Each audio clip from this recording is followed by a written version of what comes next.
Al-khamis yang kelima, waslur rijlain ma'al ka'bain, membasuh kaki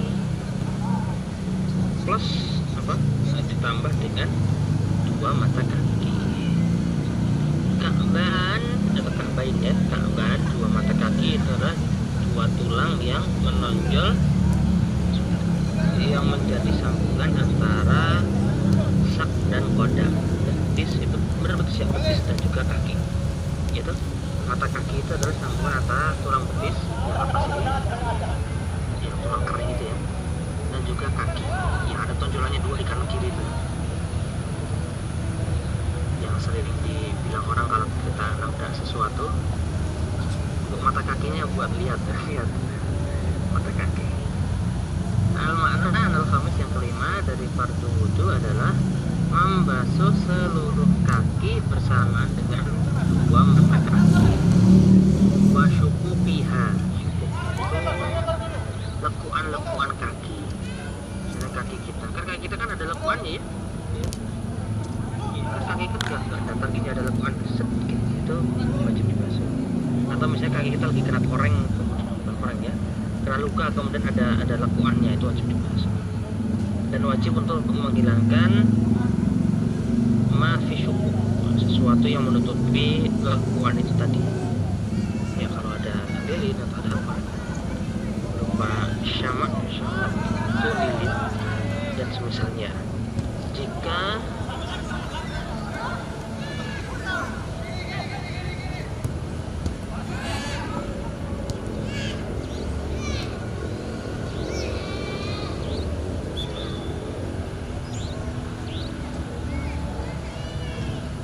tidak sampai daging yang dalam sekali ya, jadinya ini di kaki nggak boleh ada yang apa nggak boleh ada yang menghalangi gitu. Kemudian masuk al khufain, ini tambahnya kalau masalah khufain soalnya di matanya kan, ini beliau tambahkan ya, masuk al khufain. Kemudian tentang mengusap dua khuf, kan yang namanya mengusap dua khuf ya, mengusap dua khuf kan dengan kepala, jadi tidak perlu mengusap semua khuf, namun sekedar sebagian khuf saja sudah cukup. Makanya di sini apa, mashu syai'in, cukup sekedar sebagian, nggak perlu sampai semua khuf itu basah, enggak, namun sebagian sudah cukup. Dan diperbolehkan mengusap sebagian dari zahir, bagian luar, a'la, bagian atas dari khuf. Jadi kalau di Syafi'iyah yang dibasuh ya, yang di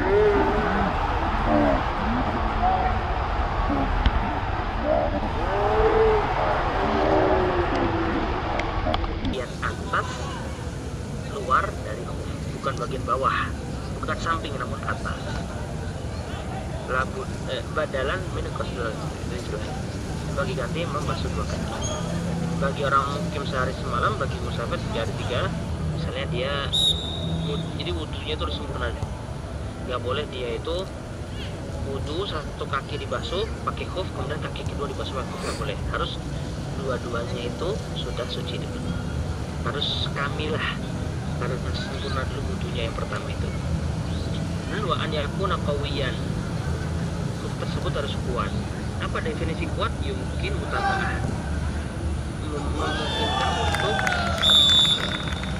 mutaba'ah, orang yang menggunakan itu khufnya itu harus bisa mutaba'ah, harus ya.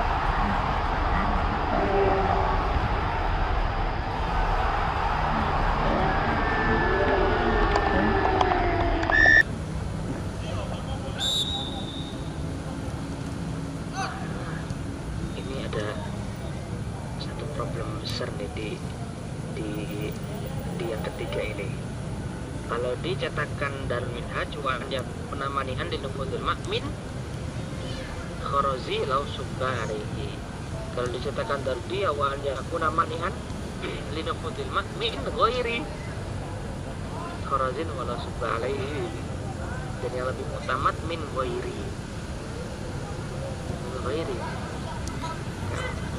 Jadi kalau pakai cetakan Darul Minhaj, di sini yang lebih tepat adalah min ghairi, selain dari. Kita pakai yang min ghairi ya. Yang ketiga adalah khufnya ini mampu menahan untuk masuknya air min selain dari lubang-lubang. Khoros itu lubang. Kan sepatu itu kan ada lubang untuk masuk tali ya, atau lubang jahitan. Dan sepatu kan dia dijahit tengahnya ya. Sepatu. Maka itu dia harus bisa menahan air kecuali dari lubang-lubang jahitan tersebut. Karena lubang jahitan itu kan nanti enggak, pada akhirnya kan tidak sekuat yang non jahitan. Maka ketika air masuk ke situ enggak masalah. Dan perlu diketahui pula, khuf itu kemasannya menggunakan kulit ya. Jadi kalau sepatu kita, sepatu lari, sepatu kets itu zaman kalau Indah Syafi'iyah rada sulit dianggap sebagai khuf. Kenapa? Karena dia tidak manik linukudil ma. Ya kan? Anda tidak akan menggunakan pakai sepatu kets, sepatu lari. Terus tuangin air. Apakah airnya masuk ke dalam khuf dan masuk kena kaki? Iya. Maka sepatu demikian nggak bisa untuk khuf. Khuf itu apa? Khuf itu ketika nih kaki dikasih khuf, dituangin air, itu airnya nggak ada yang masuk ke kaki. Dia cuma masuk sedikit lewat lubang-lubang jahitan. Khuf itu memang dari kulit yang bisa.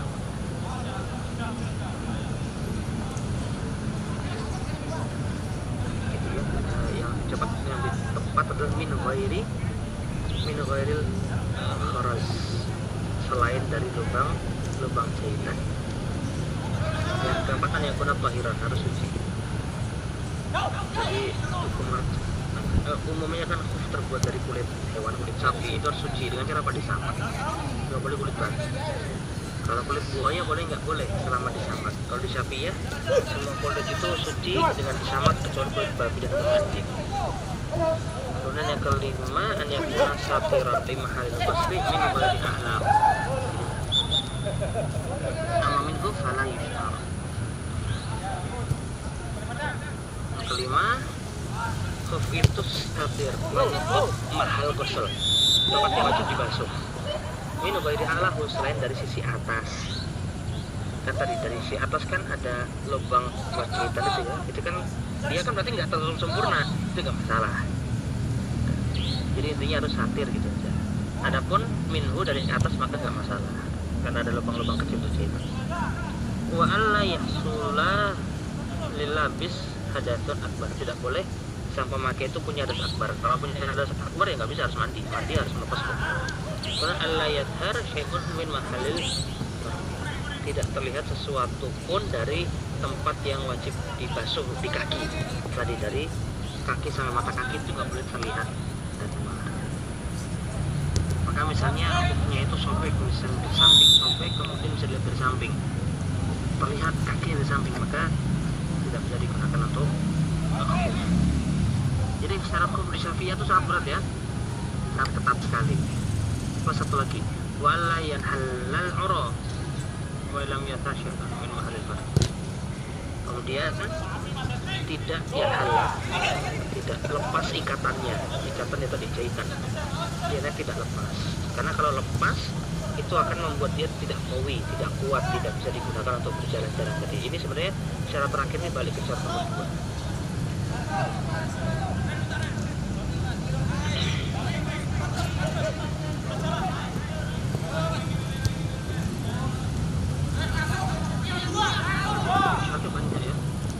Sepatu yang kita gunakan cap sehari-hari, sepatu running kita itu bukan Indah Syafi'iyah. Kenapa? Karena dia ketika disiram airnya masuk ke dalam.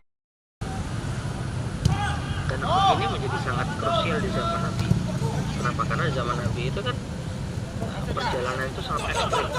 Kalau panas sekali, kalau dingin sekali. Maka orang zaman dahulu menggunakan khuf. Nah, ketika keadaannya itu dingin sekali dan kemasukan air itu bisa masuk ke dalam kaki, itu menjadi doror, itu masalah. Makanya Syafi'iyah memberikan syarat tadi, tidak boleh ada air yang bisa masuk ke dalam. Dan hukum asal khuf memang terbuat dari kulit. Nanti bisa dicek, ada gambar khuf yang dari kulit itu ada. Saya pernah di Saudi kan banyak orang Saudi khuf gitu. Kemudian wabtada'u, kemudian permulaan muddah itu jangka rentang waktu kan tadi.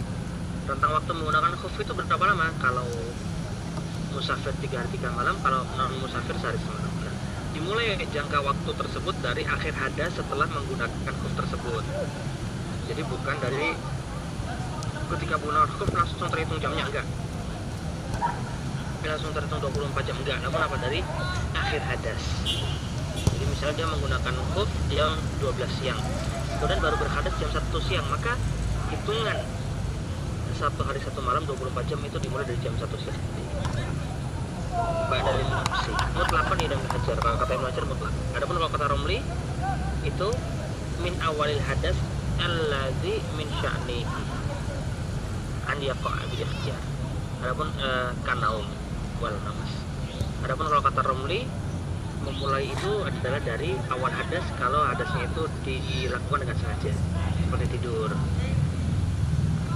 atau dari akhir hadas kalau hadasnya itu bukan tanpa ikhtiar dia, seperti buang air besar. Benar ya? Jadi biasanya khilafnya Ibnu Hajar dan Romli itu dalam furu yang sudah sangat dalam. Tadi ibtida'ul muddah, kadang-kadang bedanya itu tipis sekali. Tadi awal hadas atau tidak mutlakan atau tidak, itu kan tipis sekali. Adapun kalau khilaf yang besar-besar seperti fardhu wudu ada berapa? Apakah 5, apakah 6, apakah 7? Apakah kepala itu dibasuh semua atau sebagian? Itu sudah diselesaikan sama Nawawi dan Rafi. Jadi kalau khilaf yang besar itu biasanya Nawawi dan Rafi. Kalau khilafnya sudah dakik-dakik dan jelimet-jelimet, Ibnu Hajar dan Romli. Ibnu Hajar dan Romli ya. Lebih keren mana? Iya,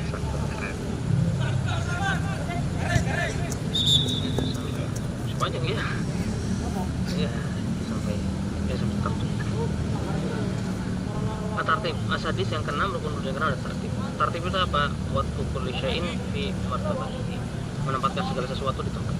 Bermakna asadis yang keenam dari fardhu wudu ada tartib. Itu apa? Dia mengedepankan niat yang berbarengan dengan awal membasuh wajah, kemudian dia membasuh tangan, kemudian dia mengusap kepala, kemudian dia membasuh kaki. Itu namanya tartib. Tidak boleh diputar-putar. Ada sebagian mazhab yang membolehkan diputar-putar. Kaki dulu, baru kepala, baru tangan, baru kaki, baru wajah. Kalau nggak salah Hanafiyah. Kenapa? Karena di ayat wudu menggunakan wawu. Dan kata Hanafiyah wawu itu lil jam'i. Kalau kata Syafi'iyah bisa untuk tartib dengan syarat. Jadi ya. Idza kuntum tasolati faghsilu wujuhakum. Soalnya kan pakai wawu. Kalau qala fa hadza tertib, kalau seandainya tertibnya itu diputar-putar nggak sesuai, maka nggak sah.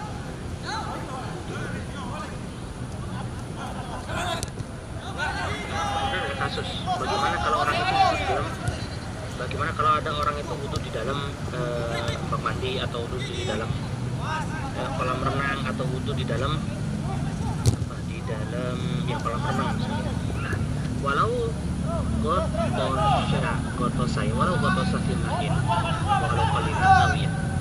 Kalau seandainya orang itu berenang atau berendam atau memasukkan dirinya, gotosa itu memasukkan dirinya seluruhnya, dan dari sampai kaki, dari kepala sampai kaki, itu dia masukkan semua tubuhnya di air, meskipun airnya itu dikit, kurang dari 2 kulah, dalam keadaan nawiyan jadi hal ya, dalam keadaan dia itu berniat, niat apa? Niat wudu, maka wudunya sah, meskipun nggak tertib.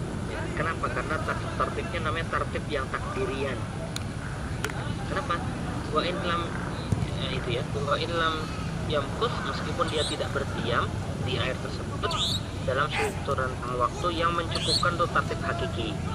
Tertib hakiki itu tertib yang asli tadi, dari niat, basuh wajah, tangan, kepala, kaki. Itu berapa sih orang wudu? Minimalnya 30 detik misalnya. Maka meskipun dia itu tidak berendamnya tidak lebih dari 30 detik, maka udah sah. Iktifaan ditakdiri, mencukupkan dengan namanya tertib yang takdiri. Ada tertib yang perkiraan saja.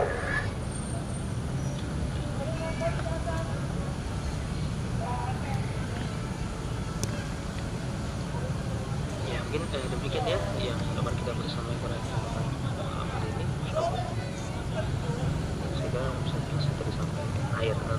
sampai niat dan nggak azan. Mohon maaf kadang terlalu lambat ya kadang. Harusnya kita bisa 9 sampai 10 halaman ya di teori kurikulumnya gitu, namun ternyata pada dulu kadang kurang, kadang 8 atau 7 ya. Mohon maaf terlalu lambat atau maaf sekali. Thank you. Monggo Bapak Silaudin Ma'ruf, kami di sini tentang salah berniat Ustaz ya. Oke Bapak. Dan yang kita belajar selama ini kan berniat berbid'ah begitu Ustaz. Apakah setelah kita belajar seperti ini kita terus bisa mengatakan bahwa istilah ini adalah istilah yang tanah awuk, jadi tidak usah dipermasalahkan, yang berpendapat bid'ah silakan, yang berpendapat sunnah sesuai mazhab silakan. Seperti Ustaz bukan pencerahannya Rasulullah ya. Ya memang jadi masalah ya, semi masalah sensitif ya di tengah-tengah kita. Kalau kita di teman-teman yang Asariyah ya, memang sudah terbiasa dengan tidak perlu talafuz karena tetap itu bid'ah karena Nabi tidak pernah melakukan. Nah, bagaimana ketika kita sudah belajar begini, maka ya satu sisi fikih itu kan punya karakteristik. Di antara karakteristik fikih itu adalah ketat untuk diri kita pribadi, akan tetapi tasamuh dan kalau menggunakan untuk orang lain. Maka ketika kita beribadah dengan fikih yang kita pegang, maka kita memegang yang kita mantepti, kita yakini, kita kuatkan gitu. Itu untuk kita. Namun ketika kita melihat orang lain, maka kita bisa bertasamuh. Oh, beliau bertalafuz ini atau kata Syafi'iyah begini, hukumnya begini, pendalilannya begini, wah alhamdulillah ya silakan. Artinya ada sisi tasamuhnya, ada sisi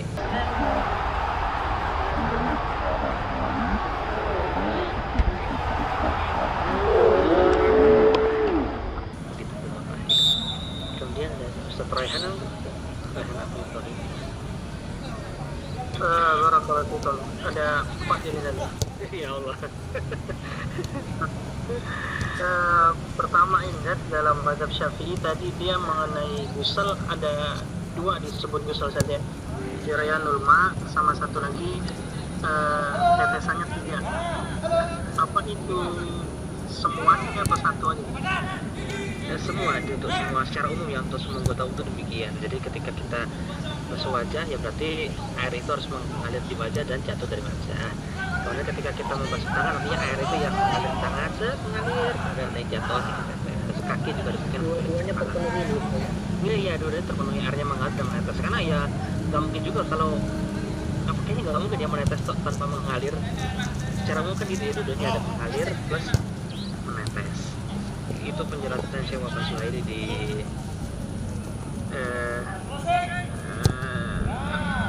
fikih Islam ya, atau di fikih seperti Muyasar Siratul Umar, antara itu dua-duanya harus ada. Tetapi kedua ya ini tadi mazhab Syafi'i kan tadi misalkan basuh setiap anggota badan itu harus meniatkan, misalkan ketika kita basuh tangan harus meniatkan basuh tangan begitu. Ketika kepala harus meniatkan basuh kepala. Seperti sholat kan kalau ingin ruku harus niat ruku, tidak boleh ngambil barang ke bawah apa gitu. Wallahualam, seingat saya sih tidak, tapi ntar saya cek kembali. Yang kita tidak perlu karena dia sudah satu paket dengan niat di Allah. Wallahualam, nanti mungkin coba saya cek kembali. Mengenai yang ini tadi kata apa ya? Dalam mazhab Syafi'i yaum wa lailah itu dia dengan sholat apa waktu gitu, jam. Sependek pengetahuan yang kami dapat dan kami ingat masih menggunakan 24 jam. Walau mungkin kalau ada perbedaan di internal Syafi'iyah apakah mengecualikan sholat atau tidak kami belum membaca. Namun secara umum yang kami pahami 24 jam itu yang pernah kami baca juga ya. 24 jam itu adalah satu hari satu malam itu 24 jam. Wallahu a'lam. Barakallahu fikum. Terakhir, ini yang terakhir, tadi Syafi'iyah mengenai apa, lihat hati kipa dan yang tipis itu, apakah ada rincian masalah atau istisna, misalkan pada penyakit perempuan yang ada nihyah atau amrod? Walau alam saya belum ngecek lagi. Mungkin nanti itu bisa di Fathul Mu'in ya, namun saya belum ngecek. Mungkin ada, namun saya belum ngecek. Walau alam saya belum cek. Jazakallah khair. Mohon maaf kalau banyak tidak terjawab karena ya saya pun masih harus banyak. Nah, Ustaz, ada pertanyaan Ustaz untuk perempuan. Bapak Alka Febrianti ya. Apa Ustaz untuk perempuan yang berambut panjang saat mengusap pada saat wudhu seperti saat mengusap pola saat wudhu seperti umumnya sampai tengkuk lalu kembali ke saat. Nah, itu sunnah. Jadi kalau menyulurkan seluruh kepala itu hukumnya sunnah. Namun kalau yang wajib hanya sebagian. Kalau di Syafi'iyah ya, yang wajib itu hanya sebagian. Nah, kalau mengusap dari depan ke belakang terus balik lagi itu hukumnya sunnah. Namun karena fikih kita belum bahas yang wajib dulu. Yang wajib apa? Sebagian. Kemudian secara toh dari khuf itu bukan termasuk belajar dari najis, ya sama dari najis juga. Jadi khuf itu ya apa? Tadi tidak najis, suci ya tidak najis, tidak terbuat dari barang najis atau tidak terkena najis. Terkait pertemuan sebelum tampak berbalik, kalau di masa bertemu ketiga ikhtilam haid dan tahun, apakah tubuh belum kemauan dan kemasan berbalik dan masuk macam mana baik yang saya tubuhnya belum kemauan? Ya kalau di Syafi'i hanya 3 itu ya, ikhtilam haid dan 15 tahun. Kalau tumbuh bulu kemaluan, wallahu alam seingat saya tidak termasuk. Atau mungkin coba saya cek kembali nanti ya. Mungkin ada lagi apakah ada yang terlihat. Namun secara umum memang 3 itu saja. Ikhtilam, haid dan juga 15 tahun qamariyah. Sisanya hanya pendukung seperti suara yang besar, mohon maaf Bu, ada yang tumbuh, kemudian apa itu biasanya pendukung saja, namanya madinah atau itu. Contoh lain misalnya apa? Misalnya hamil. Ada perempuan belum ihtilam, belum haid, belum 15 tahun, tapi sudah 9 tahun, terus tiba-tiba hamil. Apakah hamil itu tanda balik? Maka jawabnya iya. Dikasih foto saja itu kalau nggak ada. Bagaimana kalau ada perempuan itu umur 9 tahun ya, terus hamil? Apakah itu tanda haid? Iya, berarti menunjukkan dia sudah haid, namun haidnya terputus karena hamil tersebut. Jadi contoh lain yang disebutkan di matan lain apa? Hamil. Cuman kan hamil itu kan jarang sekali kejadian bagi anak kecil ya gitu ya. Belum haid tuh hamil ya kan, dia jarang. Maka di matan dasar biasanya nggak tertulis. Dan karena kita belajar bermatan dasar ya, teman-teman sekalian, satu sekalian, mohon maaf mungkin kalau ada banyak rincian yang terlewat atau rincian yang belum saya baca atau apa, mohon maaf karena ini bermatan dasar. Jadi saya pun juga berusaha mengolah matan dasar plus syarahnya ini dengan bahasa yang semudah mungkin untuk disampaikan. Jadi kita nggak kejar-kejaran dengan pendakikan matan atau pendakikan materi yang enggak, namun kita intinya adalah saya memudahkan penyampaian matan dan juga syarah di sini. Maka pertanyaan-pertanyaan yang tadi mungkin ya, saya belum belajar atau apa, mungkin saya mohon maaf sekali. Mungkin saya belum sampai sana belajarnya, harus belajar kembali. Yang menjadi tujuan saya adalah menyampaikan matan dasar